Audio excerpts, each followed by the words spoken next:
Spread Attack. What up, yo? Got a super chat coming through from Spread Attack. man. What is up, guys? It's basketball season. I am so fired up to be here. You guys know how I feel about basketball. I love some basketball, and I also love seeing the Blue Blood programs winning their first game and the has-beens losing. And I'm making reference to Kentucky losing. They're down big to Missouri. I'm telling you, Missouri got good in a hurry, you guys. Dennis Gates is bringing it, absolutely. And CY, Charlton Young, those of you who have been around a while, I know for a fact Pocket Watch and Newman for sure would know when CY was an assistant here at Auburn. He was great and married to a former Auburn star. And he's the top assistant there at Missouri. Anyway, guys, welcome back to the Brain Drain. It's been a month since we had our last – no, it hadn't quite been a month, has it? Maybe 3 weeks, something like that. But it's been a while since we had our last basketball Brain Drain. The last one was from a hotel in Greenville, South Carolina. Yes, hastily put together after Auburn lost. No, actually, we did it for the Auburn win there in Greenville. And, yeah, man, it's been a while. Anyway, tonight, W for the Auburn Tigers against the Florida Gators, and one that, I think that's a great way to get started. Florida was a team that pretty good. They got some problems. They got some shooting problems the way that Auburn does as well. But Colin Castleton, their outstanding center, is a pain in the ass. He's a good basketball player. Todd Golden is a very sharp coach. We know that because he coached at Auburn for BP and also went to San Francisco and did some incredible work, got them in the tournament. And I know Todd personally, and I can tell you that he's an absolute stud. So, anywho, that's a win, 61-58. And I thought Auburn really came alive there when it needed to at the end. It's kind of good luck, I guess, that Colin Castleton dribbled the ball off his foot on their last possession. But Auburn was doing some good things before that. I thought the two-handed flush for Janai, and then on the other end, Wynn drew that foul and got the turnover going the other way for Auburn was a huge momentum swing. I think it was about just under 3 minutes to go when Wynn drew that charge. So, that was a big play right there. And, you remember the USC game, Auburn fell apart in those last 2 or 3 minutes, and then this time kind of galvanized and I thought played some of their best basketball there late, with the exception of the weird turnover there by Jalen on Auburn's last true possession. Anyway, we'll bounce over here to our main page. Still in memory of Deezer, I was getting things set up for the show today and was kind of thinking about, do I want to change that or not? And I still want to roll with the Deezer thing. Deezer was a big basketball fan. Those of you who are kind of new to the show, Deezer was he was on the Bunker. He called into the show and he passed away earlier this year. Big basketball fan, big believer in BP, called into the show on basketball more often than football, and he's missed. And I just thought we'd leave that up there for a little while longer, just kind of the way I thought about it. Anyway, great start for the Auburn Tigers. Let's see. Smoking Mirrors, he's making it. Smoking Mirrors coming to us live from a rural area down in the southeastern United States. T-Roy Tiger in the house is 1-0 SEC. I'll take it every time. Absolutely. Let's go through some of these super chats. I got a few here to start out. Pocket Watch, of course, a channel legend for various reasons. Just, because he's, first of all, he's a stud. Second of all, he helped me so much in Greenville, he and Newman. And a guy who knows his basketball and his football. And I want to know why our chat is not populating. You guys may remember we were bouncing and bobbling around trying to figure it out last time when we were doing it during football season. And I was like, what is going on? And now here we are again. I don't have a way to test that before the show gets started, so I kind of have to just hope that it works, and then I get here and it doesn't work, so it's kind of frustrating, but we'll check it out and see what's going on.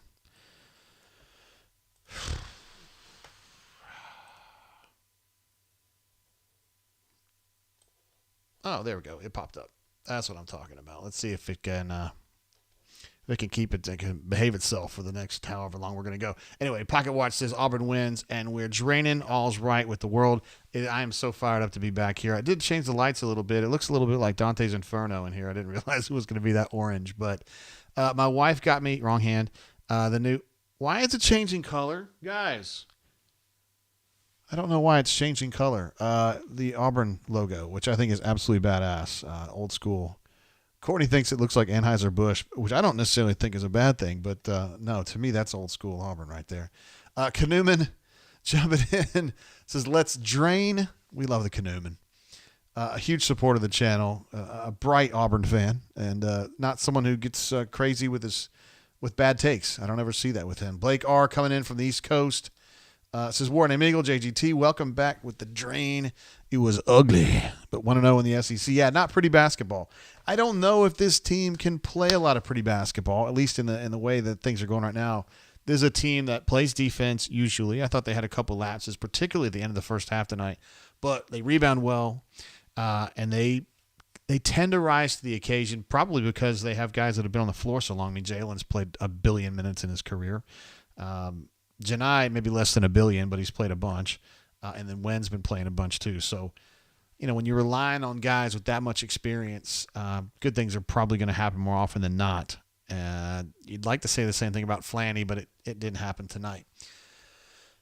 Oh, we got Real Deal in the house. Good to see you, bro.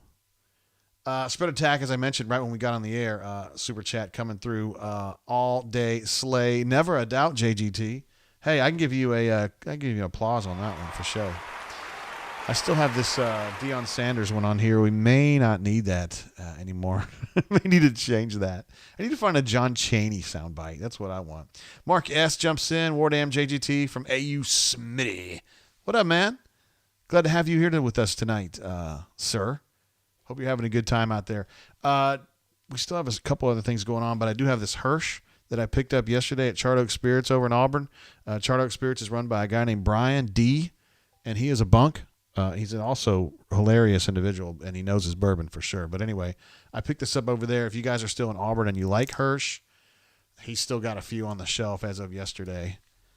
And since this is a bourbon that I don't necessarily think that, taters are going to know about, you might be able to get it. This is kind of a bourbon that real bourbon drinkers know about, but, goobers that are out there chasing Buffalo Trace all the time probably don't know about. This is a blended whiskey.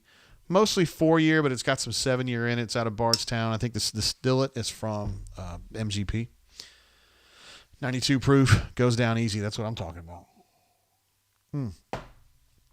That's what I'm talking about. We got to do some midweek drinking, huh? I could really use it, too. Jake G in the house is War Eagle, Mr. Tater. Jake G, you guys know, the man from the ranked college football app that was so incredible this whole football season. Jake, of course, one of our own. At the bunker, Auburn guy, Auburn for life, and you know him as Auburn LAX on the board. Warwick says, JG with the fresh fade. I finally, at 50 years old, learned how to do my own. I can't do the top back because I'm scared I'm going to cut into my actual hair, so I let my wife do that, but I can do everything else. I know, man, 50 years old. What can I say? Let's see. Feel like a stranger. Absolute stud here. Outstanding bunk, outstanding brain drainer, just all around legend. Word up. Everybody say. Hope the Tates are doing well. JGT, good win. Happy holidays to all. That's what I like to hear. Basketball drains for the win. Yes, sir. Let's see. Trey is asking, doesn't Hirsch buy some Willett stock? It is entirely possible. So on the back of the bottle, no, I take it back. On the side of the bottle, it says distilled in Lawrenceburg, Indiana, which definitely means MGP. This is bottled by Hirsch in Bardstown. It's a 4-year, 10-month bourbon, and then a 7-year, 9-month bourbon. But mostly 4-year. I don't know. If there's some Willet, that would be awesome. And then Real Deal says need a swoogie glass. I know how. I have mine, of course. I'm the Commodore. And then Chip is the one who makes these. This whole football season, he made them and sent them. Chip. They don't come better than Chip, honestly. Sean B is making reference to Arkansas football playing. Of course, Arkansas and Kansas are playing right now. And I thought Arkansas had this thing wrapped up. Kansas had a turnover on downs, and I was like, I'm done. I'm getting ready for the brain drain. And then I come to find out they're going into overtime. I'm like, what's going on? I'm blown away. Anyway, I feel like a stranger. I appreciate you. Canoeman says BP is such an incredible human. I don't know what that's a reference to, but yes. I don't even know what you're talking about, but I agree. I really enjoyed seeing the embrace post-game between BP and Todd Golden. Of course, Todd was on BP's first staff here as like the young guy. This is before Stephen Pearl was coaching. I mean, he was coaching, but you know what I mean. Before he was on the bench, and Todd is a very cool dude. His wife Megan is incredibly cool as well. He has kids now. Just fired up for him, and BP just thought so much of him. It was an opportunity for him to move up. When he went to San Fran, and then he ended up being the head coach. So I don't know. BP has a lot of pride in the young guys that come along and end up being head coaches. And I think Todd Golden's going to go down as a really, really good coach in time. He's good right now, but I'm talking about 10 years from now. I think everybody's going to know Todd Golden. Melee says we're like the 80s Pistons without the shooting. I mean, kind of I see that, but the Pistons, they were so rough and tumble, and I don't necessarily think this team is particularly aggressive. I mean, KD is. And Wen is kind of, but like you'd like to see a little more aggressive. You'd like to see a little more John Sally or Dennis Rodman out of Janai Broom, right? I think that's part of the problem. Janai, to me, seems kind of passive at times. Now, he was in the second half today, and I always feel like on the defensive end he's pretty good, but when he's on the attacking end, like he gets a little soft and I hate to say soft. He gets a little passive and he watches the ball a lot. I thought he got more active tonight in the second half, and I thought he really was. He stood up and he was counted, and I thought he did that against Washington as well. Big part of that win. Jalen is the key, though. Jalen's got that little floater. And tonight what they were trying to do was use Janai to pull Castleton out, right? And then let Jalen, he's going to get an advantageous matchup regardless, because if Castleton's out, he's going to be the taller, longer guy. And he was going to work. But as the second half moved on, Castleton was reluctant to move out. So they would put Janai at the perimeter, and Castleton wouldn't go past the free throw line because they were scared about what would happen out there. Anyway, that's kind of what the chess game that was going on in the Auburn's attacking end. And I thought that Jalen did a really nice job of taking full advantage of that. Finished with, you guys can probably see better than I, 13. I think he only had one bucket in the first half, so he was pretty clutch there. Wen, I think, had a couple buckets in the first half and then was kind of doing his thing. And then Janai, I thought, was just way more assertive in the second half, made a big difference. It seems like, in the Washington game, those three were the big. Well, I guess for sure it was Jalen and Janai in that game. Those two guys have to go off every night for Auburn to have a shot. They just don't have the kind of offensive flow that you want. Kind of mysterious a little bit with Yohan not playing a lot, Westry not playing at all. It's just kind of weird. But they play defense, and they will rebound. Absolutely. JCE 2007, what's up, man? If this team makes the tournament, it will be a tremendous coaching effort by Bruce. I don't feel like making the tournament's going to be tough for this team. I just think it's going to be I think it's going to be a team that gets in the tournament solidly, but is like a 6 or a 7, and you kind of go in not really expecting a whole lot. And we know what the problem is, right? The problem is that they don't have enough shooting. And tonight, what was it from 3-point range? 3 of 14. Florida shot like ass from 3-point range as well. They're not really a great 3-point shooting team either, but Auburn really tried to get some shooters last year out of the portal. Really, really tried to get Terrence Shannon, who ended up at Illinois. He's having a great year. And oddly, Devin Cambridge is like above 40% at Arizona State, and he was at 19 here last year. And the numbers kept going down and down and down for him. And now he's become the shooter that Auburn needed. It's very, very odd. Cleveland Brown says, stay hydrated, JG. I can always rely on you to remind me, Cleveland. Thank you. Oh, goodness. I definitely got to stay hydrated. Let's see. T-Roy Tiger says this Liberty Bowl thought it was dead a long time ago, now being decided by targeting in the second overtime. Wow. Poor Arkansas. AU Taxman says you cannot go wrong with MGP. The label doesn't matter. AU Taxman, if you and I had come up with this idea 20 years ago, can you imagine how rich we would be? Like if we had come up with the idea we're just going to age our own stuff and kind of anticipated like this thing where like other distillers, blenders like Burrell and Hirsch or whoever are going to buy our shit and then they're going to turn it into their own product, but we'll still get the money for it. Oh my God. I don't know. Why don't I come up with this stuff? I don't know. George C. said, just wanted to say, I think it's classy to always wear a tie for the brain drain. Thumbs up. Thank you, George. I appreciate you. Somebody offhandedly made a comment on the bunker the other day. It wasn't the other day. It was probably 2 or 3 weeks ago. It was like, yeah, well, sports writers never wear a tie, do they? And I was like, bro, I wear a tie every single time I'm on the air. And they were like, oh, yeah, touche. I don't wear one all the time, but I wear one all the time on the air. I don't necessarily wear one. If I'm going over to talk to coaches or whatever, I don't necessarily wear one, although I have. Let's see. Smoke and Mirrors says the announcers were on point. Jalen needs to get more confidence and take over and be the guy. I feel like he's been fairly assertive. Now, Jalen's a quiet guy. I mean, so it's kind of a challenge for him sometimes, I think. But he's been more assertive this year for sure. And he's got it, man. He's got this. Oh, this is great news. Kyle S., my man. What's up, bro? Says Kentucky lost, LOL. They didn't just lose either. They got crushed, didn't they? They were down 20 when I went live on here. It's funny, man. It's got the Blue Bloods winning and the has-beens losing. That's what I like to see right there. Blake R. says, couldn't be more proud of Broom tonight. Definitely his best game of the year. Yeah, he was solid in the first half. Had some bad lapses there at the end of the half, and he wasn't the only one. But, yeah, I agree. Second half, man, he pushed. And I think the whole thing, remember they were trying to recruit him to come play alongside Castleton.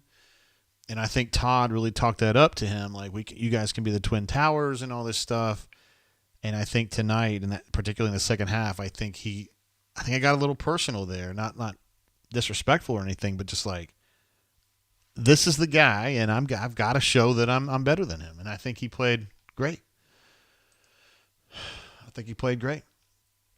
Kyle S. says Kentucky lost. I'm so happy to see that. What was the score of that? How bad? I hope they lost by 30. 40 maybe?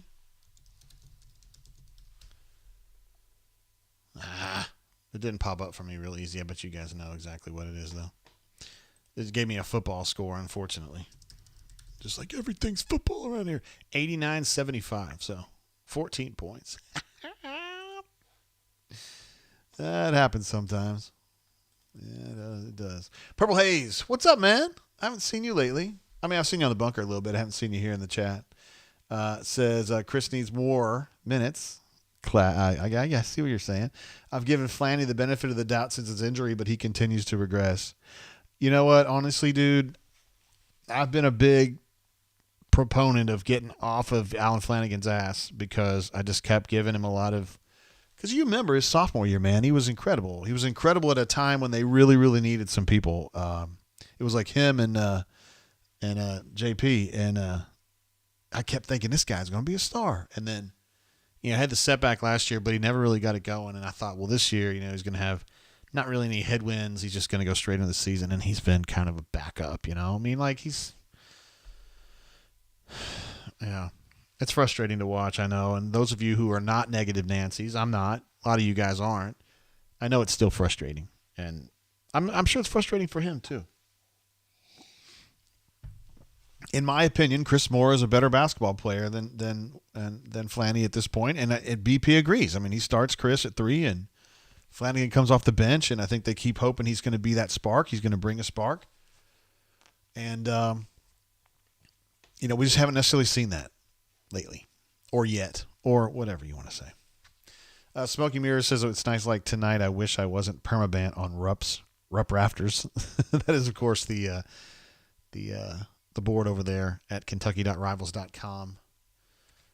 Yeah, I don't go over there.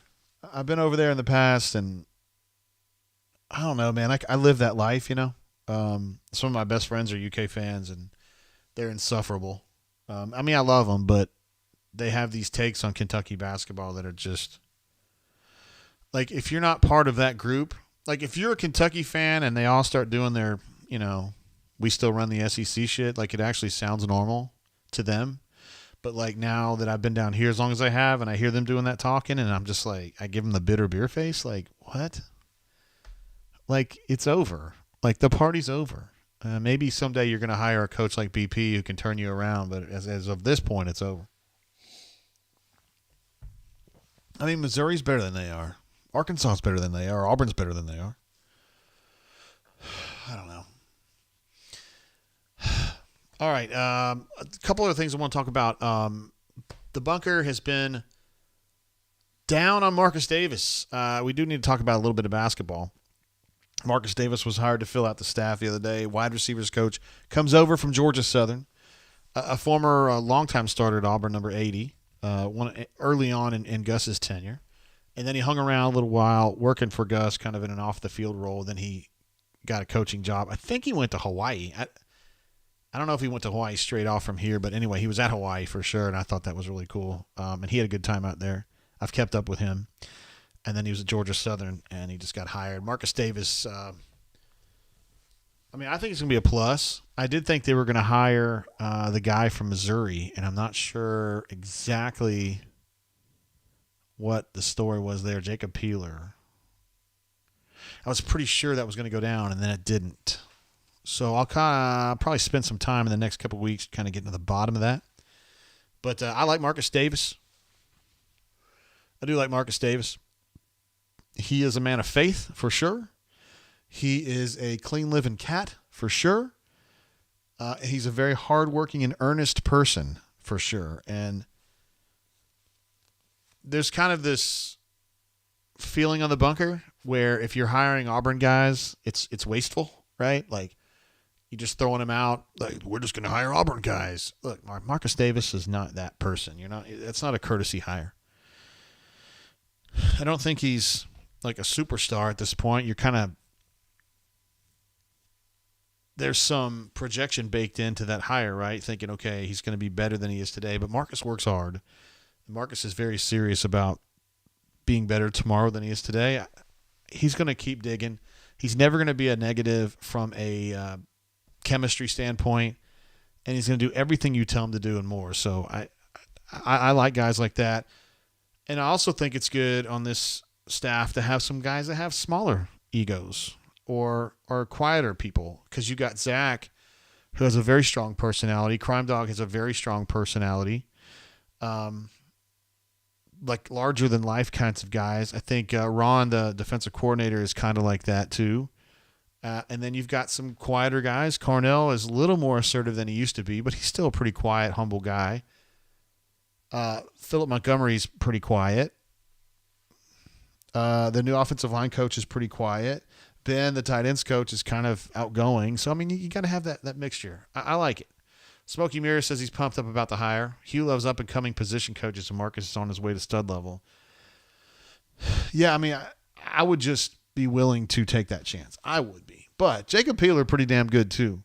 The wideouts coach at Missouri. And, he worked he was at Ole Miss at the time that Hugh was there and then after Hugh, and has done some incredible work. I think that guy's an absolute stud, and he's probably one step ahead of Marcus in terms of career development. But hey, it's Marcus, and that's the way it's going to be. Period. Let's see. Blake says the bunker for sure has been insane. I just read and don't post much. Stay away from the negativity. Still love my peeps, though. Absolutely. That's exactly the right answer. It does get a little negative sometimes, but they care. They care a lot. I mean, there's no arguing that.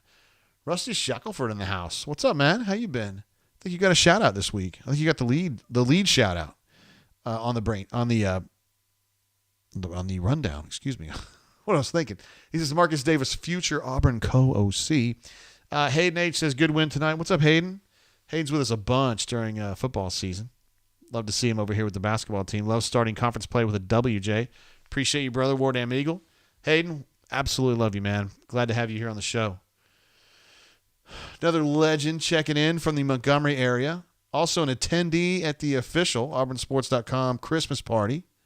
Quan was in the house with stories, which is what Quan does. Great storyteller. Says love a round ball drain. Boom, boom, boom, boom, boom. That's what I'm talking about. Love that basketball season's back. Unfortunately, we got to go a whole week without a game, right? Auburn doesn't play again until my mom's birthday, January 4th, at Georgia in the Jerkoozy. I actually looked this up yesterday. Ron Jersa, who was the Georgia coach who took over there after Tubby left for Kentucky in 97. Ron Jersa is now an assistant coach at Radford. I was kind of wondering how his career ascent was going. I don't know. We'll see. I appreciate the super chat there, Quan. Blake and Quan saying what's up. I love that. Sean B says, I have a gut feeling Auburn won't be making any coaching hires in the big three sports for a decade. Hashtag everything school. Interesting. Let's see. Yeah, Hugh's probably going to be here a while, I would think. I just think he's going to be really, really good. I think he's the right hire. You guys know how I felt about Prime, but I can't kvetch over Hugh Freeze at all. What he's done on the recruiting trail already is worthy of regard right there. And I think he's just the kind of guy that's going to grind and work really hard and be good. Just watching him work in recruiting, he's so much different than the other folks they've had lately. I don't want to go. I have to go back to Tommy to go back to a coach, Tuberville, that could close, a head coach that could close, because that ain't Gus. Although Gus is better at it now for some reason. That certainly wasn't Gene, and that really, really wasn't Harsin. So you got to go back. Chris A says, my birthday's same as Mama Tate. I'm guessing you're a little younger than she is. But, yeah, she's back in the hospital, unfortunately. She's at South now. I will say this, having traveled with her through the hospital systems in Montgomery the last 6 weeks, there are some amazing people that work in healthcare. I don't know if you guys are in healthcare yourself. Maybe you're a nurse. Maybe you're an NP. Maybe you're a physician. Who knows what? Or maybe you're married to somebody who does one of those jobs. Man, thankless hours put in on that job. But so necessary, and I have such an appreciation for them. I try to tell them as often as I can as to not be weird. You know what I mean? Sometimes it comes off as being really weird. My mom had her primary RN in the ICU last week was a girl named Casey, who was just unbelievable. I mean, just truly, truly unbelievable. The passion they have for the job and the stuff they have to put up with is just crazy to me. Well, we sure are glad for them. Spread Attack U18 says, which Traore was already worthy of his number 2 highest recruit right now. Yeah, he's kind of like a 9th guy right now, right? Chris A says he's going to be 49. I'm 50, bro, so welcome. I guess you're a 73 baby, right? I love being this age. I'm still not sick, or I don't feel particularly old, but I'm glad to have been alive as long as I have, because I remember how I used to be. You know what I'm talking about, Chris?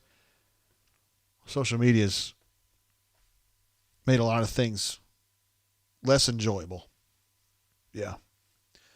Used to have to talk to girls, to get dates. Now you can just kind of futz around and be on social media and I'm trying to think of the right word here, cultivate an online personality that may or may not be anything close to who you actually are. It's just a thought. I do sound old when I say things like that. Let's see.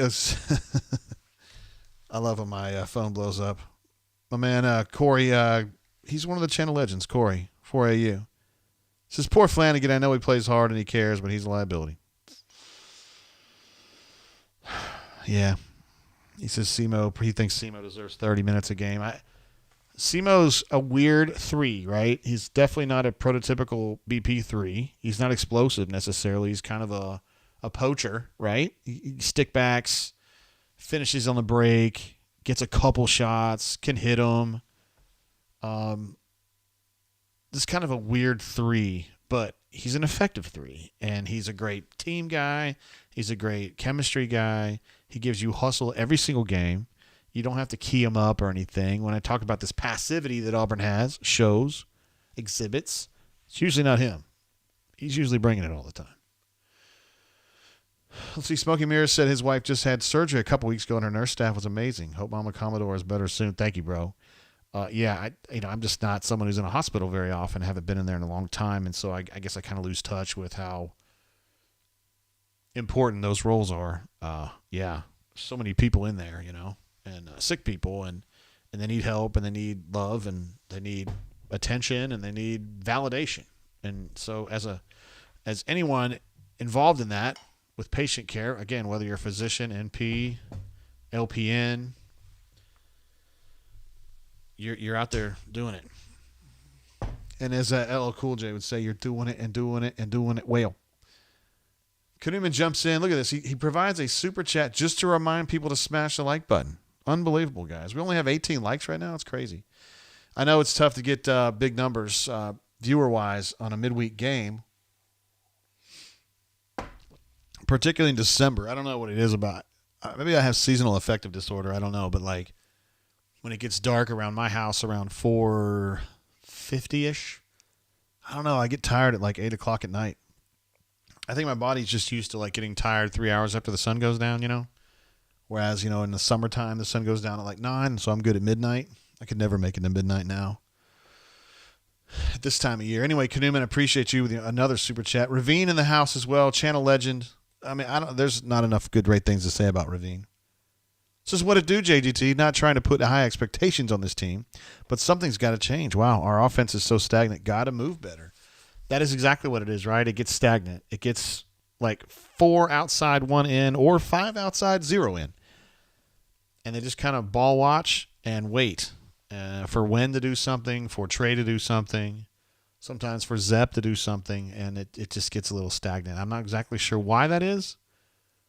I feel like that's something you can kind of coach it up, but I mean, certainly BP has proven himself to be a very worthy coach, so we'll see how he affects things moving forward. But I agree with you completely, Ravine. Some things have got to change. They have got to score more effectively.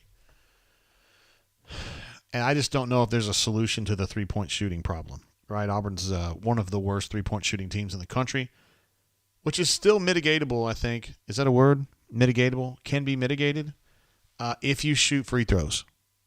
But Auburn doesn't shoot those well either. Auburn shoots twos pretty well. I think Dylan had a remarkably poor game for him from two-point range tonight. He actually missed one. He came into the game at like 85% from two. You could tell it was kind of a thing with him. 1 for 2 from the floor. So he hit his first and then missed another one. No big deal. Actually, KenPom has gotten so quick and so fast with these two-point conversions or these game conversions now. It used to take 30 minutes, and now they do it almost immediately. Let's take a look at the KenPom for this particular game. I'll just go ahead and put this here. Kind of block everything out. Sorry, guys. Janai Broom, KenPom has as the MVP of the game. 6 of 13 from 2. That's pretty good. 11 rebounds, 5 offensive, 6 defensive. Although he had a lot of stickbacks that kind of failed, right? So it's kind of a little bit of a misnomer. I mean, he gets credit for him, and I'm not trying to take that away from him. 4 assists is terrific for a post guy with 1 turnover. He's a pretty good passer, though. That's not really a fluke. Chris Moore, again, kind of a poacher. So when you look at his offensive rating at 131, that's a little bit of a misnomer because they don't really run much for him. But he kind of sneaks in there and he gets a stick back, and maybe he gets, he'll block out well and get somebody, kind of coax somebody into an over-the-top foul or whatever. But 8 points on 3 of 5 shooting from 2, hit 2 of 3 from the line. 2 assists, no turnovers, so that's a terrific shift for him. 3 steals also. Colin Castleton was just generally a pain in the ass, but if you look at his line, not much. I mean, 1 of 6 from 2 is great. You hold him to that. 4 of 4 from the line, 8 defensive rebounds, but no offensive rebounds. Not really something he's good at anyway. He was a much bigger factor than those numbers would suggest in this game. Alex Fudge was a real pain in the ass for a while there. He had a stretch where he was unstoppable. Yeah, it happens sometimes. Trey Bonham, this is kind of a tough one from him. He's from UMS Wright in Mobile. Kind of coming home a little bit. Did have a great game, played a lot, whatever. This rotation is kind of starting to look like the one they're going to be sticking with, though, from the Auburn perspective. You're going to be relying on Jalen a lot, Janai a lot, Wendell a lot. Chris Moore is going to kind of be a poacher. Zepp's going to be here and there. KD's either going to bring it or he's going to not. He's kind of like all over the place. Flanagan just kind of is what he is. Dylan's kind of he's a statistical outlier. Unbelievable 86% shooting from 2. But he's really, really careful about the shots that he takes. Sometimes he's almost too passive. He likes to pass the ball out. Trey, I love him, but he's got that stocky body type, and he's still learning how to finish in the lane. But I admire his recklessness, and I don't mean in a bad way. He's just willing to kind of mix it up and attack. And as Ravine was mentioning earlier, they're a little too passive. Trey's not passive, and I think he could be part of the catalyst to get them less passive. Now, he's not necessarily a big scorer. He's not a great shooter at this point, but he will give it hell. So that's the KenPom breakdown from this particular game. And I will also pull up the KenPom for the Auburn Tigers. This is kind of like an overall look at what Auburn's been doing this year. And this is, there's no numbers here that are going to surprise anyone that's been watching the ball club. 3-point shooting, 317th in the country. I mean, this is not good. Chaz Music, what's up, brother? Says missing a true/pure shooter. You're absolutely right. You could argue they probably need two. Ravine says, what would I do to have Sharif Cooper back? Yeah, he was a good player. He wasn't going to help you with the shooting, but he could help you with the 2-point percentage because he was so good at getting into the lane. And I also think he would help you break that stagnant stuff because he was such a catalyst, right? He was like Trey Donaldson, like much better, right? Had that aggressive streak, also super quick and knew how to get into the lane and create things for his teammates. Again, defensively, this team is really, really good. Just got to figure something out on the offensive end. Ravine says, what happened to KD? Used to be fearless and seems like he has been told to not look at driving first. I just think he gets out of control too often, and I think when you're coaching a guy like KD who is like super emotional, right? I mean, I don't know as though Auburn's had a player this emotional in a long time. Kareem Candy comes to mind for me as someone who's just they're on the edge of like either a breakdown, like they're either manic or depressive, you know what I mean? And I don't mean that from a personality. I'm not saying like a personality disorder. I'm just saying like as a player, he's either insanely good or insanely bad. And it's like it just goes in waves.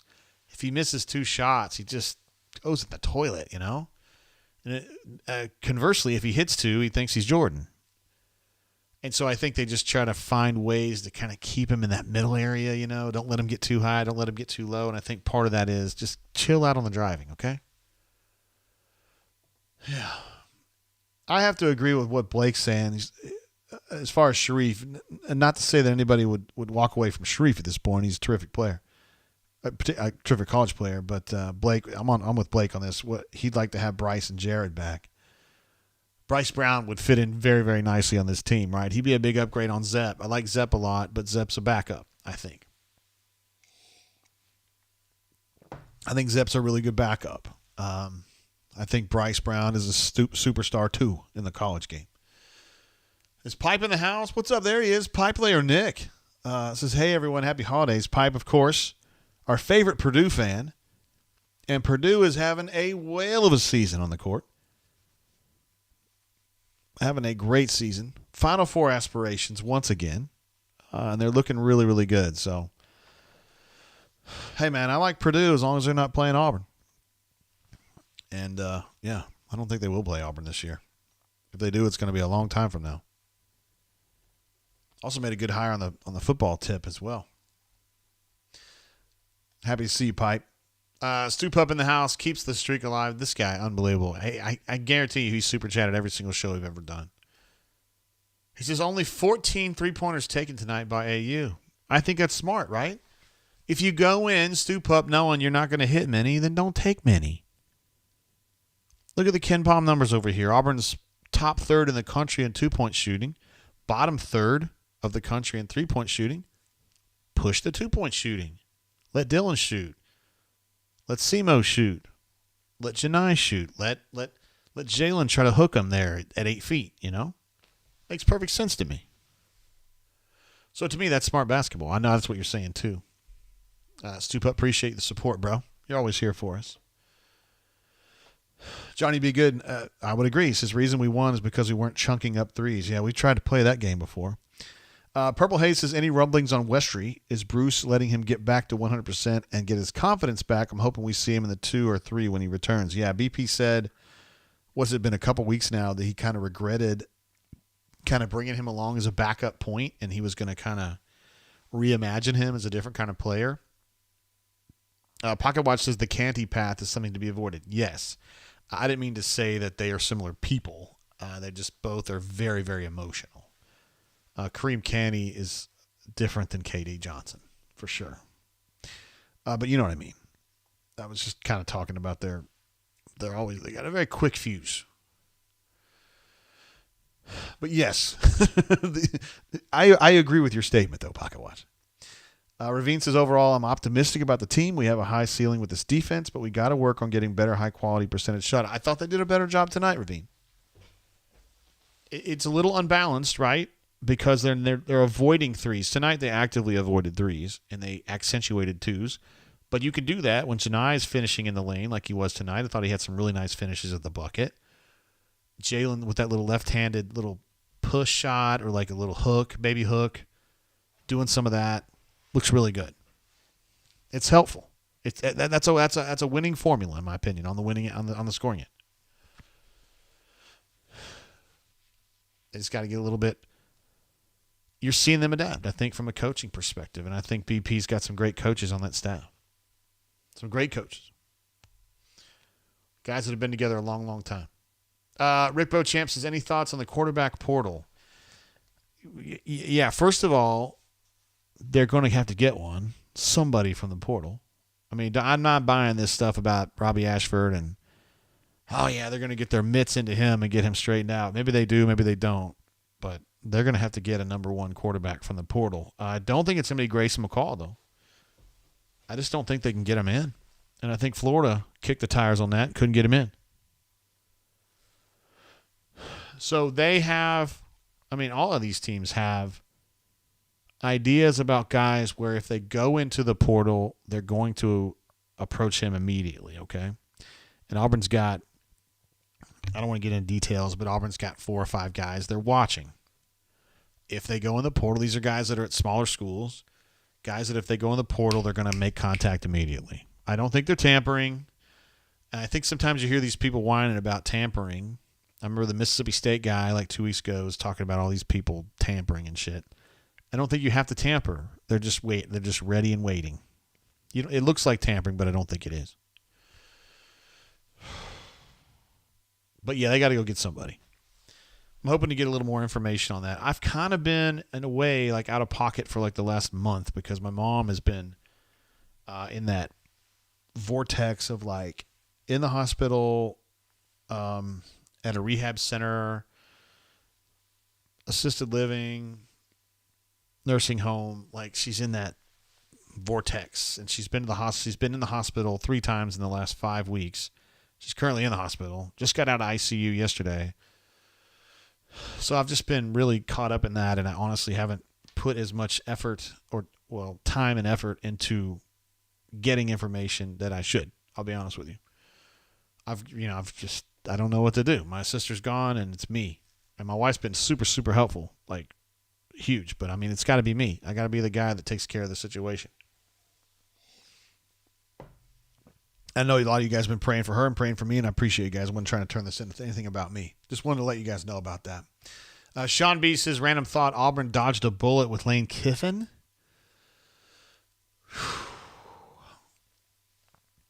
I still think the guy's an incredible play caller. But I also think, and I'll stand by this, I said it from the beginning before this even started. Like back when I was doing the show with Neil and we were talking about this in like October. I think he's a terrible fit for Auburn. I do. I still think that. I think he belongs at Ole Miss.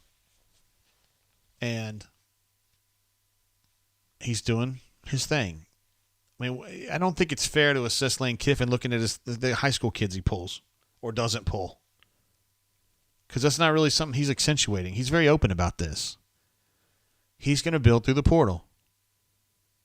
And when he recruits kids in high school, he's recruiting them half to get them and half to say, hey, later on, remember us. When you go where you're going, wherever, Alabama, Tennessee, Texas, wherever, and things don't work out the way that you expect, remember that I loved you and come back here. Play for me here. I'll still like you, and I'll still want you. They do this. This is how he does things. I think Hugh does that to some degree, or will, when he's at Auburn. But I think he's more interested in having he's more of a believer in high school signings. Now, maybe not this class. Although he signed plenty,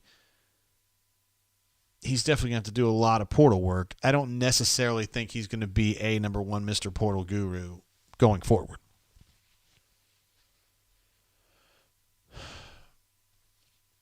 Let's see. T. Royce has had to make a day trip today for a funeral for his wife's uncle. That's tough, man. I feel you, Jay. We'll continue the prayers. Thanks, brother. Appreciate you thinking of my mom like that. And look at that. Chris A says, Bunk family understands the importance in life, JG. I appreciate you, yo. Yeah, I'm just kind of learning. I didn't know anything when she first went to the hospital. I had no idea. I didn't know what a hospital was like. I didn't know what your choices were, because she'd just been at home all this time. So I didn't understand the difference between independent living, assisted living, nursery, nursing home. It is all the same to me, but it ain't. So anyway, Ravine says, I ran enough for tonight. Where's the bourbon? So I'm drinking Hirsch Horizon. Ravine, this is a blended bourbon out of Bardstown. It makes it very clear on the side here. It's from MGP, but anyway, it's mostly 4-year, almost 5-year bourbon. It's got a little bit of 7-year bourbon in it. 92 proof. I think this is a really easy, friendly drinker. I think this is my 3rd or 4th bottle this year that I've had. I mean, it is December 28th to be fair, but I can drink this pretty easily and not get stupid. Those of you who remember some of those drains we had in November know what I'm talking about. I had one where Courtney literally had to come here and cut the lights off.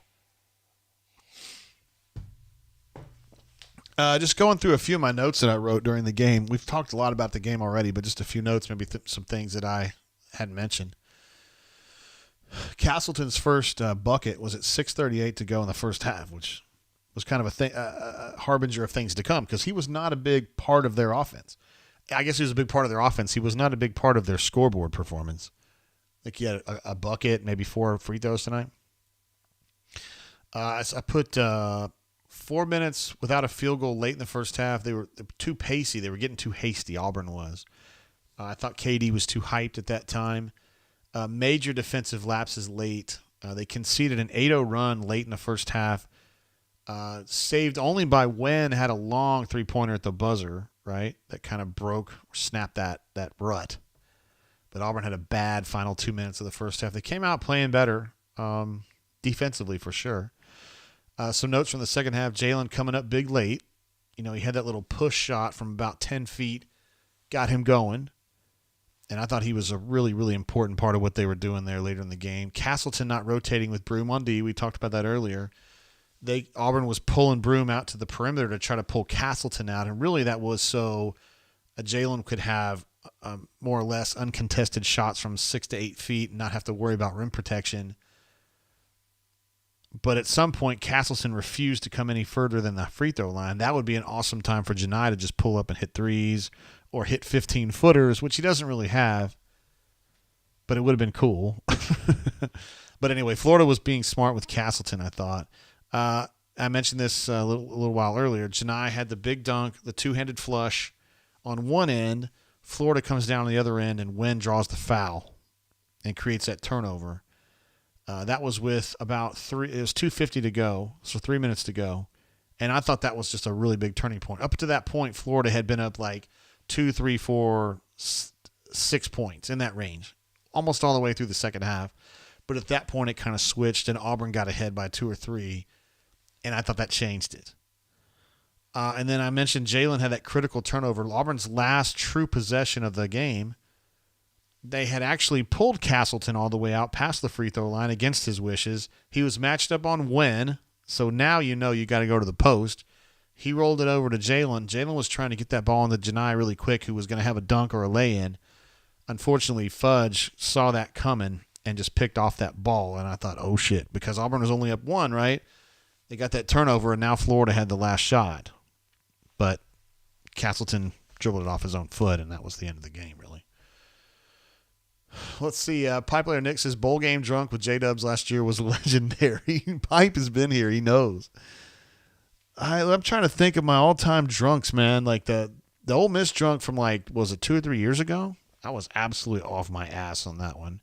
And then we had the one not too long ago where Courtney had to come in and turn the lights off. That was bad. And then, the show with J-Dub, when we started calling my friends from high school, that was pretty bad. That was pretty bad. That was pretty bad. BP Rockman is in the chat. We love BP Rockman. What an absolute stud that guy is. Handsome as can be. Drives an incredible vehicle. And just generally an all-time stud. I don't know. My big Christmas gift this year was I have absolutely no reason for this, but I have a Apple Watch Ultra now, which is meant for people who are like marathon runners and divers and adventurers, spelunkers, whoever. I am none of those things. I just wanted to watch with a big face on it. And yeah, I like it. It's fun. I feel more important with it on. Smoking Mirrors back. Look at this guy. What a stud this guy is. Guys, listen, I know where he's at. And he's in a rural area. He's really putting in the midnight oil to be here with us. He says, I'm out, Jay. Got to get up early to shoot Bambi in the face. That's really subtle. Your gift is coming tomorrow, but needs an adult signature. Spoiler, it's alcohol. Yes, he told me he was sending me something, and I heard the daggone doorbell ring today, and I was up here working on this Auburn. I had to put this thing together, this cool-ass Auburn thing, and I was doing it, and I had to get up and get down there. When I got down there, he was gone already. I was like, damn, dude, give me a second. Hopefully I'll catch him tomorrow. Stoop Up in the house. Appreciate you, Boo. Sending that along. I'm looking forward to seeing what that is. Stoop Up with another one. Says, is 9-5 a perfect Gus coaching experience? That's pretty solid. That's real solid. What do you think about 6 wins, Gus? Solid. Kind of pissed it out in the bowl game, though, right? That's the thing. That's the important part, right?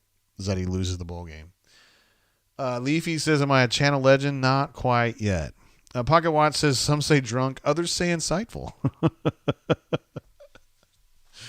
Blake says, you were pretty toasty for the bowl game last year, too. Is this the game against Houston? I was trying to just forget that game. Little did I know it was because I've been drinking too much. I was trying to just expunge it from my head. Ravine says, Ole Miss drunk. Isn't that when administrative assistant took and drank all the Blantons? I don't remember her commandeering the Blantons, but she is certainly welcome to do so. Yeah. Pocket Watch says, I'm jelly. I have my eye on the Ultra. Well, now you have your another eye on it. I mean, I've been a Fitbit guy for the longest time, but I mean, dude, I think I've bought 4 Fitbits and they've all failed. Now, they've been cool and they've given me at least one replacement on each of those. And I think one of those I had 2 replacements. So I've had like 9 Fitbits and they have all failed. I mean, I baby these things and they still fail. And so I'm just going Apple Watch. I would rather have a Fitbit, but they keep breaking. And I don't think this Apple Watch is going to break. So it's got a huge screen. It looks great. The battery life on this thing, I'm at 86%. I've had it on all day. So you can easily get 2 or 3, at least 2, I would think. Maybe 3 or 4 days out of it. Kanuman says, what band did you get? It's like the Ocean one, Ocean White or whatever. I kind of dig it. It's my style, I think. You know, me, I'm a big diver. I'm going out to the Blue Hole off the coast of Belize. No, I'm kidding. I'm not, but I would. That sounds like fun. A Pipe says, I heard you were, in fact, a spelunker. Oh, man. Let's see. Blake says the UCF boards are off the chain hating Gus right now. LOL. You know what I say to that?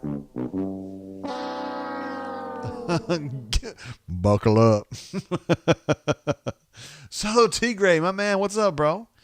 From up in North Alabama. One of my favorites up there. A guy who knows his way around a drum set, too. Says, Warnham Eagle, JGT. Good to get that first conference win, especially against the hated Gators. Couldn't watch live, but heard about 75%. Did any of the freshmen do anything meaningful?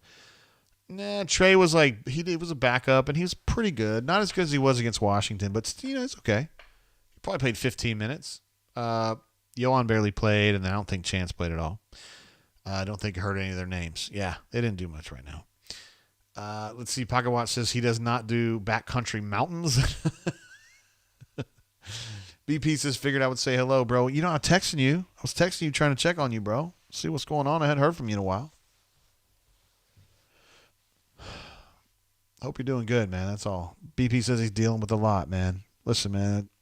I hear you, man. I had a feeling that was the case, and I just want you to know we're thinking about you. A lot of people are. A lot of people are. You run, your ties with this family run really deep, bro. I mean, everybody, we're all part of the family, but I think people really, really care about you. Sean B says, you can't break an Apple Watch Ultra if you try. I mean, I could try, I guess. He says he loves his. I don't run or dive or anything like that. I just like the big screen. Yeah, it is. It is absolutely massive. I mean, you can't really tell on here how big it is, but I mean, it's incredible.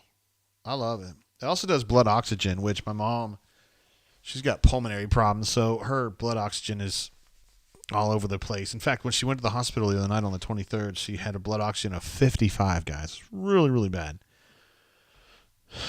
Yeah, that was like an episode of ER where like everybody's like in the emergency room and like 5 people are like there and they're all like got that look on their face like they're just locked in, and I'm like, oh shit. That's not good. And they were all wearing Apple Watches. It's just like, what? AU Taxman said, just stay out of those wild sin caves. Hey, man, if NWD can stay out, then I can, too. Purple Haze says, Ultra Lord. I don't know if that's Ultra Comma Lord or Ultra Lord. I don't know. CF Bruce, what's up, man? Says, thoughts on Traore's nebulous start to this season. Yeah, it's kind of perplexing, isn't it? His minutes per game have been reduced game over game. I had high hopes coming into the season.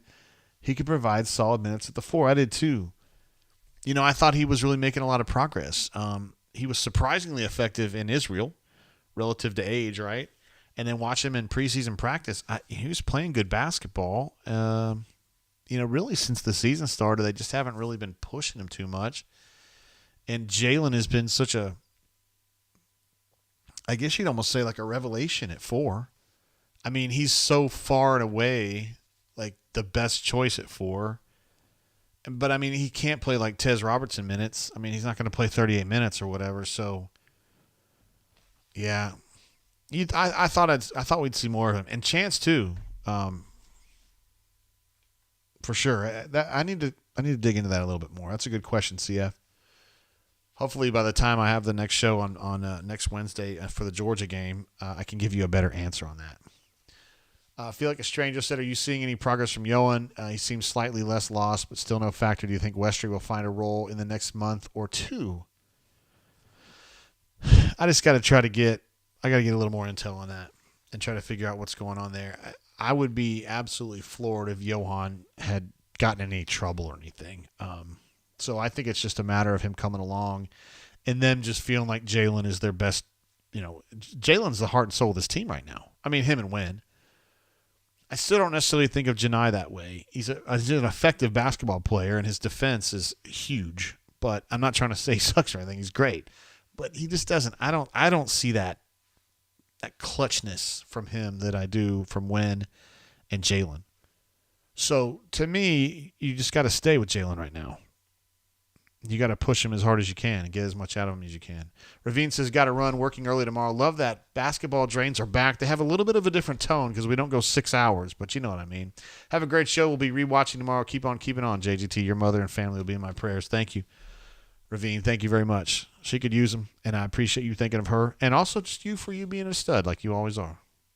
Thank you, Dad. Let's see. Melee says, pretty cool that Ole Miss versus Texas Tech is color versus color uniforms. I like that. I haven't had a chance to see that. I want you guys to know, not that you care, a few of you do, but some of you don't. I have not heard from Neil in like 6 weeks. Like, seriously. I mean, we haven't even had a conversation about restarting that podcast or whatever. And, he said some things about y'all, not you individually, but the Auburn folks, specifically, I guess, people at auburnsports.com about. And I know Kanuman definitely saw it. I did too. I don't know. I don't know. I don't know if we can pick this thing back up or not. I don't know. I think that G-Pitts that might be the end of it. I mean, I'm not even chatting with him anymore, and I don't think that Gabe is either. I still text back and forth with Gabe a lot, and we just kind of don't really include Neil anymore. And it's not like anything's happened. But I mean, anything official, I don't think I said anything nasty about him. I mean, he said some nasty stuff about y'all and stuff that I don't agree with at all. I don't think you guys are a cult. I don't think you guys are unreasonable. I certainly don't think you guys should F all the way off. But, yeah. Pocket said I still like Chance the Yapper. He's all right, man. He's all right. Pocket Watch thinks Neil needs a breather for a while. AU Texan says, I'm truly missing G-Pits. Look forward to it every week. Wow. Gabe is live right now. Is that true? Wow. I want to. Can I even do that? Let me see if I can even look that up. You guys are like, wow, JG, that sounds like a lot of fun. Why don't you go see what Gabe's doing when you're streaming live on the internet, dumbass? Well, guess what? He is there live. He has 287 people watching. What is this? What? Well, good for you, Gabe. God bless that kid. We've only got 86 over here. That might be my fault, though. I don't know. I love my colors. What do you guys think about the colors here, man? I was kind of trying to be avant-garde, you know? I thought it was a little bit, I used to look like a hostage video. Like, we used to have the the auburnsports.com little flag, like, right against the wall, and I sat there and was like, blink twice if you're okay. But now I'm trying to be like, cutesy and cool. I don't know. Stoop Up says he loves the colors. Thank you. Stoop Up, if you love them, then I'm happy. That satisfies me right there. Let's see. Pocket Watch says Gabe and Drew are live from Missouri's basketball stadium thingy. Yeah, it's right there next to the football stadium. They just built that. That's it's a little bit older than Neville Arena, but not by much. It's probably 5 years older, maybe. Yeah, Scotty's bringing up a very sore subject in my home. He says, Raiders, thoughts on Carr being benched for Stidham?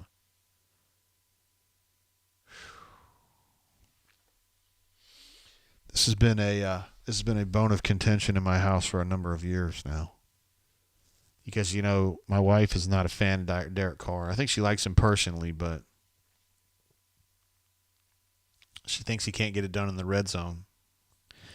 So, basically the deal is this. The Raiders are benching him, and they're not going to play Derek Carr after 91 consecutive starts, and they're going to play Stidham. And they're doing this because if Carr gets hurt, they have to automatically vest his, $35 million option for next year, plus guarantee another, I don't know what it is, $5 to $10 million for the next year. As it stands, if they cut him in the offseason within 3 days of the Super Bowl, I think they only owe $5 million and they're done with him. And I think they're done with him. I think they're going to be done with Derek Carr. Nobody gives a shit, but I'm just saying. My wife's actually pretty happy about this, but I don't know how I feel about it. It's pretty weird. Kanuman says, are you good?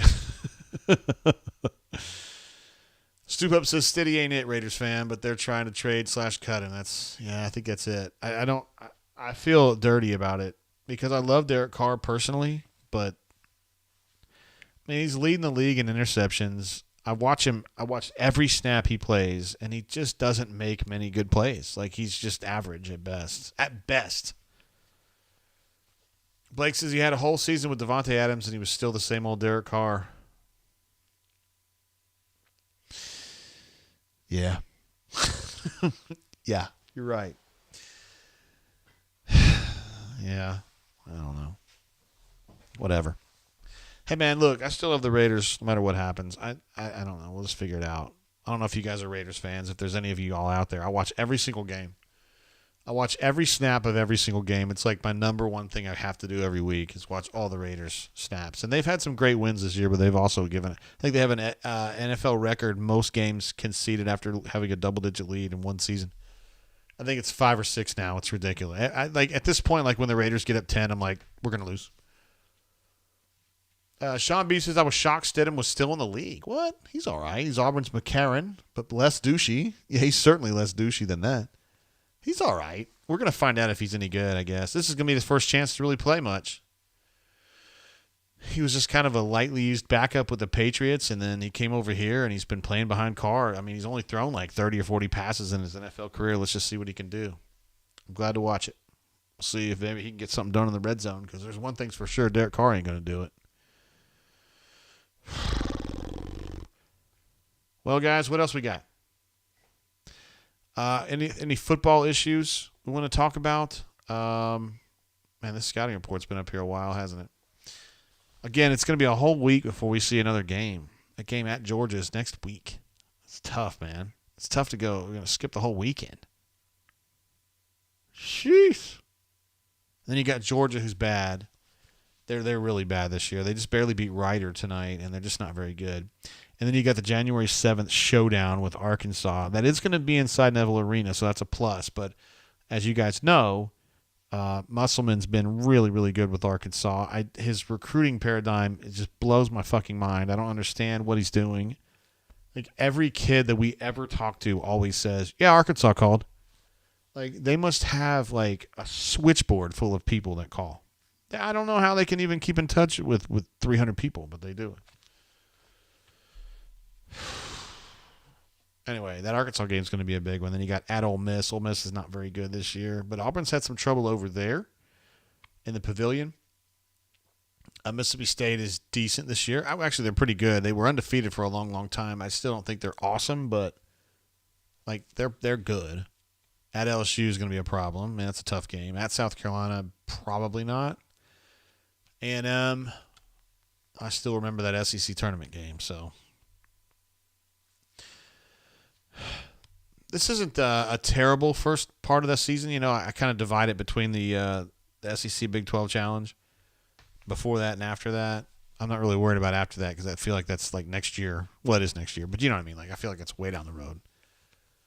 But this Arkansas game is the one that I'm kind of keeping an eye on. That's going to be a big one. Arkansas is really good. They got a lot of players. And from an Auburn perspective, they recruit against a lot of kids. They recruit against Arkansas probably more than anybody out there. It just seems like these kids are always like, yeah, Arkansas has been with me. And I'm like, dude, you live in like Syria. Like, how do you know Musselman? I'm not talking about anybody specific. You just know what I'm talking about. Patrick P says, why is Neville Arena so terrible to hear? I don't know. The Nevilles are very easy to cheer for, I think. They're very like down-to-earth rich people. I don't know. They're cool. They're good folks. But yeah, Auburn Arena, I just got used to it. I thought that was going to be Hyundai Arena. I really did. You know, Hyundai having such a big footprint here in Montgomery and these surrounding areas, all the suppliers and stuff, I thought that would have been a slam dunk, but it never happened. So it goes. Yeah, so it goes. Again, one more thing on Freeze. I do think it's the right hire. The staff's pretty much in place. On the defensive side, you've got Ron running the defense from Baylor. A guy who's been an incredibly successful head coach at Delta State, somewhat successful at Southeastern Louisiana, and then a good defensive coordinator. It's tough to really judge people in the Big 12, but having met him and talked to him, he's good. I think he's going to be fine. He's a friendly, affable, good communicator. I think he's going to help on the recruiting trail, and he's just kind of like a man's man. You know what I mean? Like he's the guy Kevin would like to hang out with him. You know what I'm saying? You got Jeremy Garrett. They call him JG. I don't know him well enough to really say much about him. Obviously, you got Crime, who's a stud. Zach's a stud. I don't know the linebackers guy. I haven't met him yet. And on the offensive side, you've got Jake Thornton, who's cool. I love Marcus. I already went into a whole long soliloquy about Marcus Davis earlier. Ben, guy that came over from Liberty. He seems really cool. I like him. He's going to be a plus on the recruiting trail for sure. And then Carnell, who obviously is a stud. Big time. Carnell is he's kind of grown into one of my favorite people ever. Like one of my favorite Auburn people ever. Like getting up there with like Brent Shaning and Quentin Groves, two guys that have passed away. Wasn't meaning to bring up people that passed away, but they were two of my favorites. James Callier, Alex Kozan, of course Reese Smukes, always entertaining. Who else? Hugh Nall taught me a lot. Learned a lot from Hugh Nall. Joe Panunzio, one of my favorite people to just hang out with. Shit, man, so many. So many. Flying around, says Jay, where did you get that vintage AU Eagle in the background? Isn't that kick-ass or what? I thought this is the coolest shit I've ever. Oh, wrong hand, Jay. Yeah, it's the coolest shit I've ever seen. So, it's a company out of Louisville called Hexhead. Let me make sure I give you the right name here. They're called Hexhead, but I want to make sure I get you the right website. Hex. All right, it's hexheadart.com. HEXHEADART.com. Hexhead Art. It's a company out of Louisville, and they make these. Wrong hand, dumbass. They make these for all kinds of schools. Pro. They have NFL. You get an NFL logo. I don't know why you would do that. But the Auburn ones, they have the regular AU. They have like the script Auburn that you see like on the baseball jerseys. And they had the Eagle, or this old school one here. And they also have the old school Aubie one too, which I really thought about. But I just thought the Eagles wings would be really, really kick-ass. Anyway, so they have 4 good Auburn ones. And you don't have to necessarily get it backlit like this. And if you want to, wrong hand, dumbass. If you want to get it backlit, you got to do it yourself, which I was kind of struggling with a little bit. But I did get it done. And if I can get it done, you can get it done. They're not paying me or anything like that. I'm just a consumer. I got it as a gift. My wife got me that for Christmas, but you could get that stuff. And if you have a pro team you like, they almost certainly have a few choices for them too. I think that thing's incredible. I'm just sitting here staring at it. I don't know why the colors keep changing because I did not choose to do that, but whatever. CDF, who we love, Channel Legend. He's actually on the Channel Legend list as a Duff Diver, but it says Hexhead is legit. Absolutely. They do good stuff. Sean B says Auburn's coaching search broke Ole Miss football.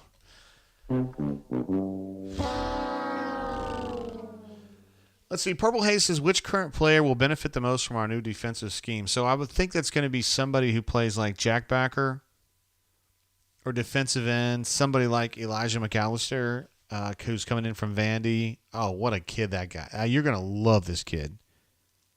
Man, he is like, he's got like Derek Brown vibes. I'm not necessarily as a player, but as a person. He's got that like leadership.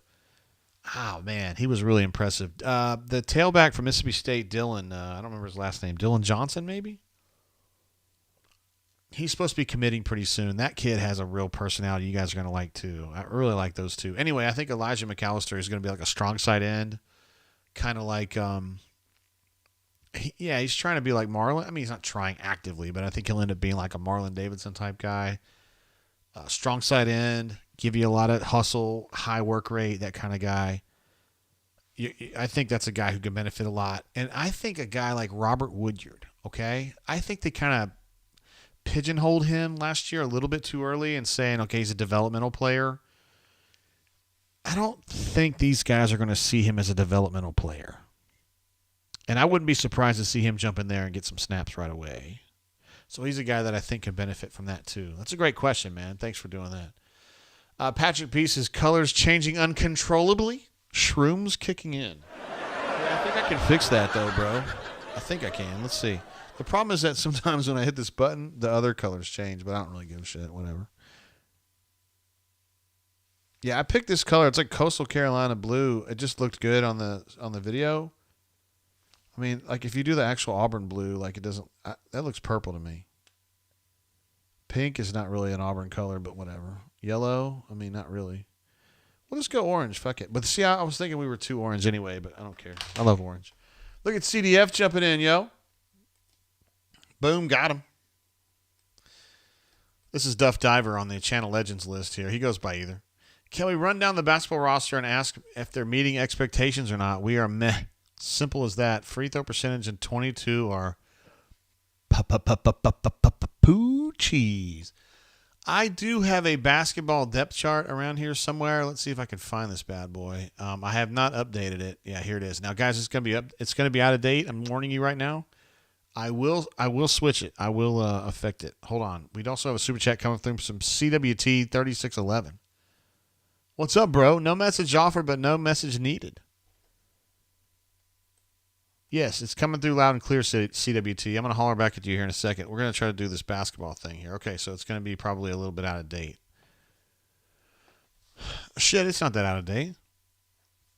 Yeah, this actually looks pretty good. Jasper and KD kind of, I mean, sometimes KD plays ahead of Jasper, but you know what I mean. And then Simo's definitely ahead of Flanagan at this point, so I'll move that over. And then Jay Will's definitely ahead of Traore. No doubt about that. And then Janai, Dylan Cardwell, and Stretch. Okay, yeah, so this is pretty close. So we were going to talk about, hey, what's up, Nightcrawl? Or Night Owl? Sorry, bro. I don't know why I read that as Nightcrawl. I think it was the CWT thing. Anyway, you said you were going to be here. You're here. I appreciate you doing that.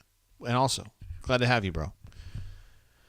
All right, so he said, ask, are they meeting expectations or not? Let's just work our way through this then, CDF. Wen Green. For me, he's meeting expectations. He is not exceeding them, and he's not short of expectations. He's just right where I expected him to be. I don't think he's a superstar. I think he's good, and that's what he's been. Trey Donaldson, for me, has been a little bit better than expectations. I mean, I like him a lot. I love his athleticism. As a stocky body type person myself, I cheer for people like that. He is not fat like me, but he is stocky like me. He's been a little bit better than I expected, at least out of the gate, and I think that's good for his future, you know. Zepp is just kind of a backup, period.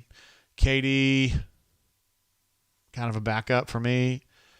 So, to me, those guys have been a little bit below expectations. Westry, to me, has been below expectations overall. He's just not playing anymore. Simo is probably above expectations for me a little bit, but I like him. I'm a fan of his. He has a real positivity and a good work rate. He's just kind of in the game all the time. You know what I mean? He's just like always doing shit, you know? Moves around. Flanagan, definitely below expectations. J. Will, to me, probably a little bit above expectation. I mean, BP was saying last year, after the loss to Miami, this is going to be J. Will's team, you know? And I think when I heard that, I thought it was lip service. Like, yeah, you're saying what you got to do, saying what you got to say to keep him here. But you see it now, and it's like, shit, man, he's the most reliable guy they've got.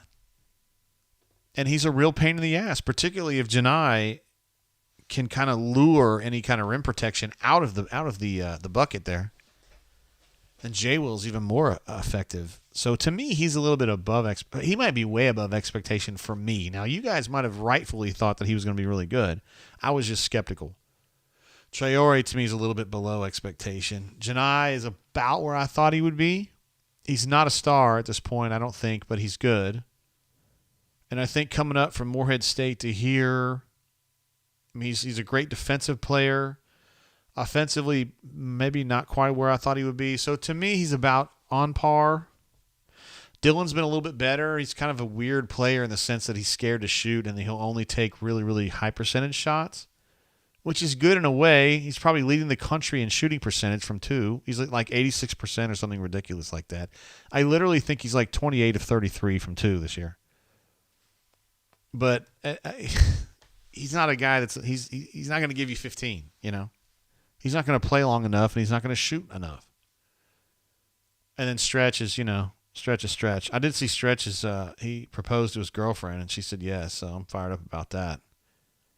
Anybody that gets married to the right girl out there, I'm fired up about, so pulling for Stretch on that one. I hope that helps you, bro.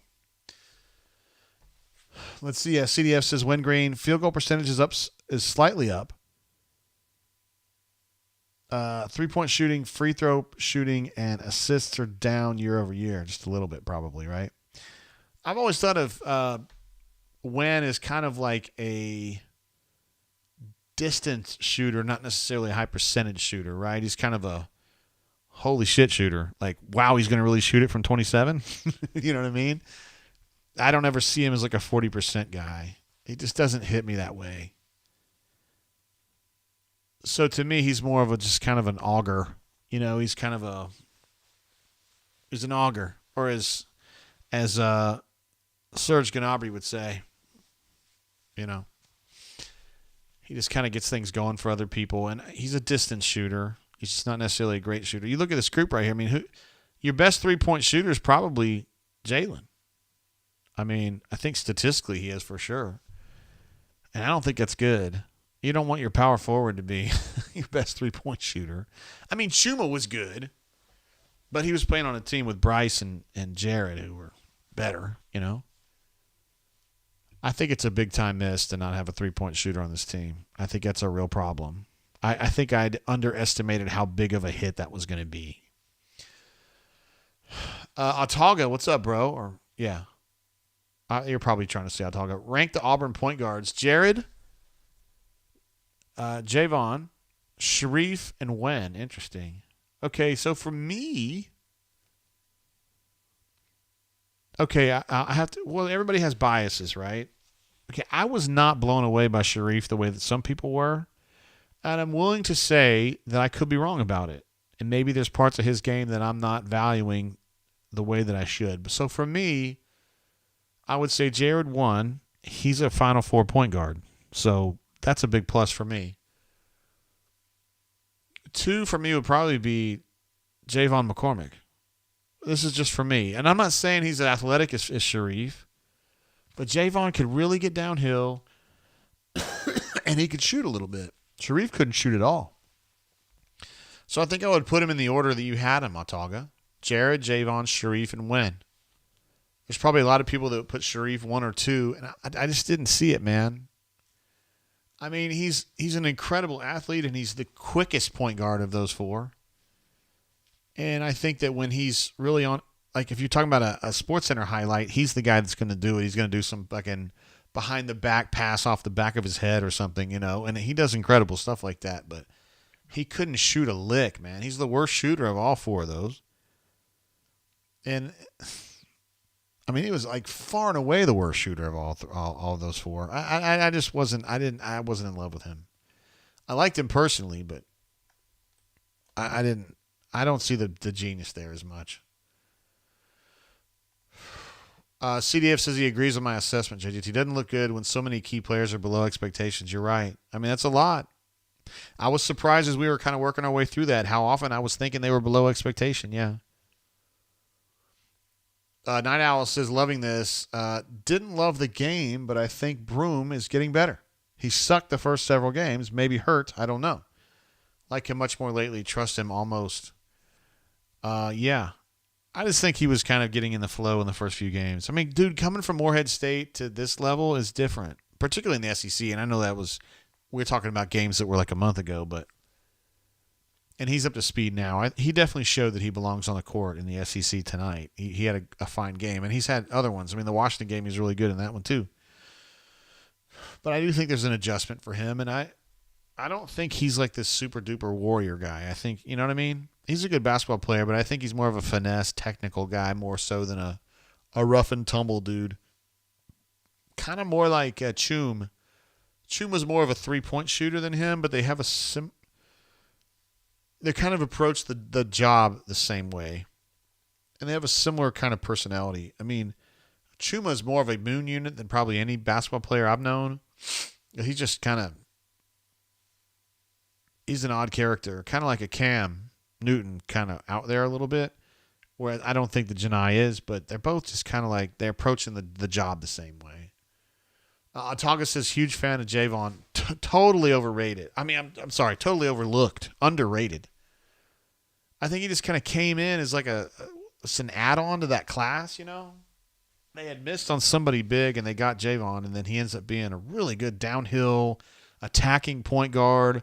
Didn't have a lot of turnovers, could shoot the ball a little bit, create a lot of stuff for his teammates. He was perfect for that team. And I really believe that team was going to be – that was the 2020 team that got shut down by COVID. That team was going somewhere in the tournament. I'm not saying they're going to the Final Four, but they were going to do something with Javon, with Samir.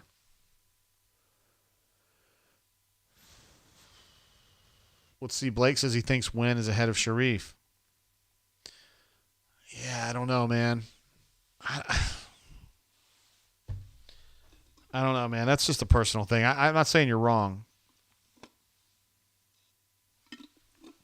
Sharif had a lot of athleticism, and again, he had some incredible highlight plays, like incredible. He had creativity that you just don't teach. But as a point guard, I just if you're a point guard in this league and you can't shoot, I think you're screwed. You're a 6 out of 10 at best if you can't shoot at all. Night Owl says, we'll need to get used to these slugfests. Yeah, I agree. I think this is the way it's going to be. I mean, and you can win a lot of these. There's been teams out there that have won a lot of games like this. I mean, Michigan State does this shit every year. I mean, they have some better shooting than this, from time to time, but they have made a career. I mean, Izzo's made a career out of teams that just fight defensively and don't necessarily score a lot. I mean, John Chaney's in the Hall of Fame with teams like this. John Calipari, back in the UMass days, had teams like this. So, yeah, it can be done. But you have to really go all in on this. You have to go all in on it. You got to go out there every day and say, we're a defensive team that's going to dominate every game we play on the defensive end, and there's no other option. This team is pretty close to doing that, honestly. But, yeah. Autaga says, what's the deal with Jeffrey Emba, defensive tackle that said he was going to go into the portal, but I don't know that he has, actually. They're probably trying to keep him. I mean, he's a terrific developmental player. He was not ready to go this year, guys. I don't care what anybody tells you. He just wasn't ready to go. If you look at him, he looks like the right kind of guy. You know what I mean? He looks like a defensive tackle. And he is quick, but he plays really, really high, and he's still just kind of learning. There's certain dark arts that go into being a good defensive tackle. It's something that Nick Fairley was really, really good at, right? Like, you just kind of have to know how to punch a guy in the balls and not get in trouble. You know what I mean? You got to learn how to stick your finger in a guy's fucking eye socket and not have it be a big deal, There's certain things you got to do. And I don't think Jeffrey Emba knows how to do that because he hasn't been playing the position long enough. And maybe he'll learn how to do it. Maybe he'll have enough time to figure that out, or maybe he won't. He got a very late start. I don't know. Purple Haze says this team would feel way different with Trey Alexander and Desi Sills. Yeah, we talked about Trey Alexander on the bunker the other day. Trey Alexander, of course, was the Auburn signee from Oklahoma City that begged out of his LOI so he could go to Creighton, which BP let him do. And he was just so-so last year, but now he's starting for them. And they're pretty good this year, and he's been good. He's a good basketball player. I said on the bunker the other day I didn't think he had the chest to compete for a job at Auburn. But he would definitely be very useful at Auburn right now. Desi Sills, bro, I just don't. I actually checked in on him the other day. He's at a different school again, right? He was at Arkansas State last year, and I think he had one more year. And he's somewhere else now. I don't know. He didn't end up being the shooter I thought he was. Whereas Devin Cambridge is the shooter I thought he was. But I didn't think he would ever do it at Auburn. He shot 19% from three last year, and now he's at like 45% at Arizona State. I don't understand it. Let's see. AU Texan says, have any non-retained football assistants landed new jobs? I don't know. I can't think off the top of my head if that's happened or not. I don't think so. Well, I think Brad Larondo, well, he's not. Let me see that question again. Non-retained football assistants. Well, he wasn't really a football assistant, right? He was a chief of staff, but he's at Missouri now, working for Drake. He's one, but he wouldn't count. He's not an on-the-field coach. No, I don't think so. I know Keesaw hasn't. I'm surprised that Schmedding hasn't. Schmedding wasn't quite he's not full potato at all. So I don't know. Purple Haze says, what about Emba posting about entering the portal and then deleting the post? Yeah, that was kind of peculiar, wasn't it? Kind of weird looking. Night Owl jumps in earlier. Jumps in again, I should say. A second super chat. Appreciate that, bro. You can put a message in there, too. Look, I've done this, too. When I was on Neil's show, I used to send super chats, and you can put a message in there, and I'm happy to read it. And on this one you didn't, but just remember there's a space there to put a message. I have missed that too. It's not really super intuitive to see that because I've missed it a couple times. Yeah, yeah. What's up, bro? Says wish we would have gotten Mark Sears. How about Colin Sears? No, I'm just kidding. If that guy's shooting threes, I'd like to have him. I just don't know who that is right away. Altaga says, watch LeBaron Phelan play today, the star at Baker High School. He would be in the Auburn rotation right now. I was talking to somebody the other day who thought LeBaron was overrated, who had seen him play. I've only watched him play in the camp circuit, and I know Baker's like incredibly good. But state of Alabama basketball is not great, so he doesn't necessarily face the kind of competition that he would in the SEC or whatever. He is a tall point guard. The thing that sticks out about him to me when I watch him play is that he is. I like to say things are like FIFA. I play FIFA a lot when I'm not worrying about the site and doing Auburn stuff. He would have high composure. When he's pressured, like on when they trap him to try to get him to turn the ball over, he's just like so calm.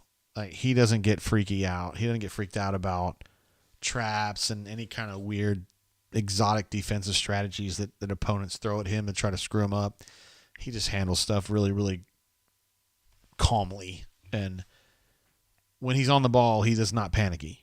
That's the thing that jumps out about me, because they're always trying to mess with him and try to get him into panicky mode, and he doesn't do it. So I like a guy like that who has great composure and just continues on. I mean, Wen is kind of like that. But I think LeBaron would bring something else. He's on a different level when it comes to that composure on the ball. I don't think he's an awesome shooter. People have tried to convince me that he's an awesome shooter, and I don't see it. I don't think he would be a huge scoring option, but I think he would be a really good point guard to have. I think he's going to create things for other players. Kind of like Javon. Probably he's better than that. He's more skilled than Javon, but he is definitely more skilled than Javon, but I don't think he's a dominating offensive player. I think he's just more of a smooth operator, and that's a good thing to have. It's a really good thing to have. That's very valuable. Well, guys, I'm probably going to wrap it up here. It's 10 o'clock now in the Central Time Zone, 11 o'clock for our friends in the Eastern Time Zone.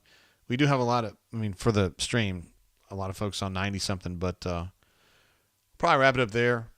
It's good to get our feet wet back in the brain drain tonight. First one we've had in a while. And we will continue to do these, of course, for the all the games you see here on the side. There is a rumor that we're going to be going on a trip, me and the wifey, to Houston, Texas for a wedding. At some point there in one of those games. I can't remember which one it is, though. But when we do, I'm going to definitely take my laptop and we'll try to pick it up there when we're gone. Yeah, I can do shows from Houston, too, just like I can here. I feel like a stranger says LSU is up 1 on Arkansas with 47 seconds left. Ooh, I got to watch that. I got to see if I can catch that. Pocket Watch says Gabe still has more than 300 people. Hey, Pocket, I'm going to go over there and super chat him because I love Gabe, and I'm glad to see that he's getting all this interest.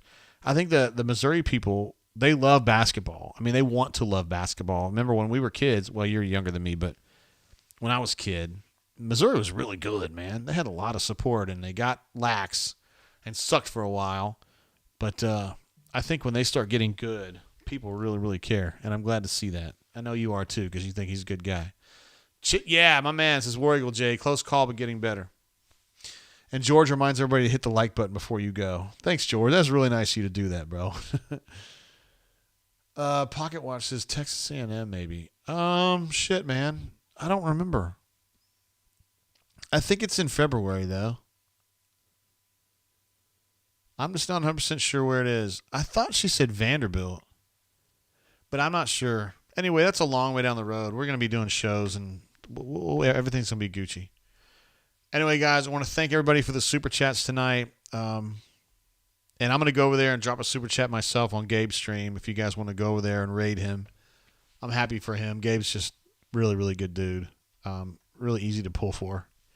Anyway, guys, thank you guys for the support and being here tonight. And we had a lot of fun talking this out. I'll see you guys again on the stream on January 4th for the game at Georgia.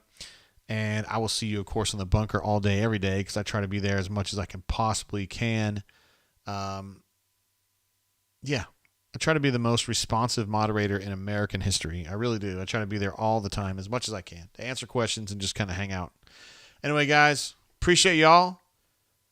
I will check y'all there on the flip side. Until then, keep your feet on the ground. Keep reaching for the stars. I love you guys. See you. Peace.